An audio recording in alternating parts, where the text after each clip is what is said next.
नमस्कार दोस्तों, मैं अतुल कुशवाहा बात करूंगा बिल्किस बानो की। बिल्किस बानो का कथित तौर पे जो गैंगरेप और मर्डर हुआ था, उस मामले में कोर्ट ने 11 लोगों को उम्र कैद की सजा सुनाई थी। इस मामले में गुजरात सरकार ने फैसला लेते हुए 11 दोषियों को समय से पहले रिहा कर दिया था। यह बात लगभग आज से 9-10 महीने पहले की है। इनके रिहाई के बाद कम्युनिस्ट, कांग्रेसी और जो हिंदू विरोधी लॉबी है, इसके विरोध में आ गई। खूब हो हल्ला मचाया जाने लगा।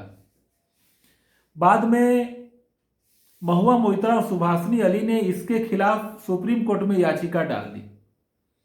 तर्क ये दिया गया कि इस मामले की सुनवाई महाराष्ट्र में हुई थी, इसलिए इसमें फैसला लेने का अधिकार महाराष्ट्र सरकार को है, न कि गुजरात सरकार को। आमतौर पर जब सुप्रीम कोर्ट में कोई याचिका डाली जाती है तो सुप्रीम कोर्ट सबसे पहले यह कहता है कि आप पहले हाई कोर्ट जाइए, पर इस मामले में सुप्रीम कोर्ट ने ऐसा नहीं कहा। आगे आपको बताना चाहूंगा कि गुजरात दंगों से जुड़े हुए ज्यादातर मामलों की सुनवाई ही महाराष्ट्र में हुई है।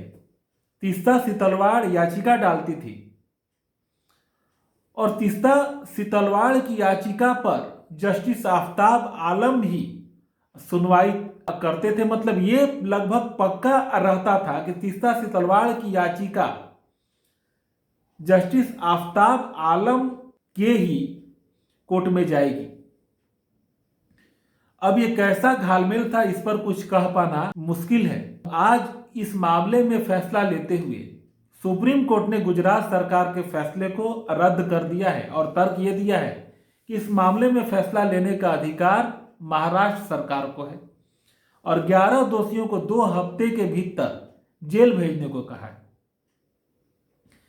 जब इनको रिहा किया गया था गुजरात सरकार के फैसले के बाद, तो मोदी जी इस फैसले से नाखुश थे।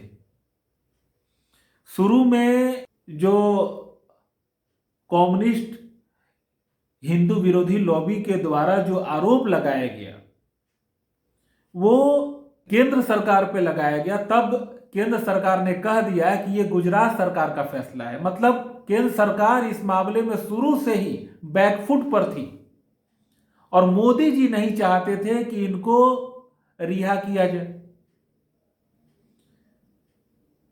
अब चूंकि सुप्रीम कोर्ट ये बोल रहा है कि इस मामले में फैसला लेने का अधिकार महाराष्ट्र सरकार को है, तो महाराष्ट्र में भी तो बीजेपी की ही सरकार है। वहां का मुख्यमंत्री भले ही शिवसेना का है, पर वो तो एक कठपुतली मुख्यमंत्री है। बीजेपी ही वास्तव में महाराष्ट्र में सत्ता में है। तो क्या बीजेपी इस पर फैसला लेगी? क्या इनकी जो रिहाई है, क्या बीजेपी मोदी जी इसको बरकरार रखेंगे? मैं जहां तक जानता हूं बिल्कुल नहीं, क्योंकि ये विश्वास जीतने में बाधक बन रहा था और मोदी जी विश्वास जीतने में किसी भी बाधा को बर्दाश्त करने वाले नहीं हैं। और यही कारण था इस मामले में मोदी जी शुरू से ही नाराज थे और वो नहीं चाहते थे कि इनको रिहा किया जाए। केंद्र सरकार का ढीला रवैया इसमें कारण है कि सुप्रीम कोर्ट ने गुजरात सरकार के फैसले को रद्द कर दिया। आप क्या सोचते हैं इस मामले में? कमेंट के माध्यम से अपनी राय जरूर रखें। फिर मिलता हूं एक नेक्स्ट वीडियो में।